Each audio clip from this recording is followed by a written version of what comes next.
సంతోషమంతా రెక్కలుగా రివంటు ఎగిరే పక్షులుగా ఆకాశమంతా ఆటాడుకుంటూ ఉన్నారు సరదాగా.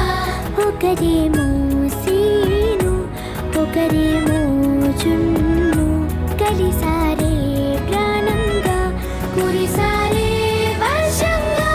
పాటేమో సీను ఆటేమో జున్ను ఒకటై ఎదిగారే మధురంగా.